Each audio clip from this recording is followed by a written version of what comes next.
Bonjour, bienvenue dans cette nouvelle Minute Santé. Il sera question aujourd'hui d'une atteinte oculaire liée à une maladie non oculaire qu'est l'hypertension artérielle.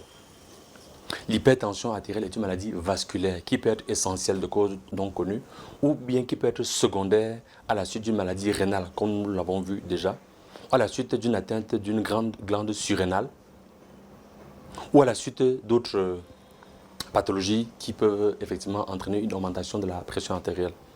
Et cette augmentation de la pression artérielle va donc représenter un risque vasculaire. Généralement, ce qui va se passer, c'est que les vaisseaux vont devenir durs. Et ceci va affecter les vaisseaux dans tout l'organisme et l'œil n'est pas laissé pour compte. En effet, vous allez avoir un raidissement, on appelle ainsi la sclérose, un raidissement des vaisseaux dans l'organisme, notamment au niveau des yeux, avec effectivement une fragilisation de la paroi et donc une fuite de liquide hors de la paroi. De la même façon, on aura un développement, une formation de nouveaux vaisseaux, lesquels vaisseaux, vous le savez, sont pas adaptés et donc perméables. On va donc avoir ainsi des fuites et des œdèmes, notamment un œdème au niveau de la macula qui est la partie de l'œil où on voit avec détail, où on voit de façon centrale. En plus de cette modification vasculaire, on va avoir ce qu'on appelle des croisements artério-veineux.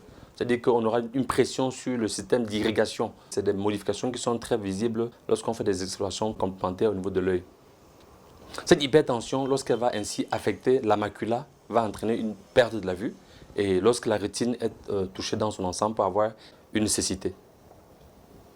L'hypertension artérielle est un facteur de risque de maladie cardiovasculaire et aussi un facteur des risques de troubles de la vue.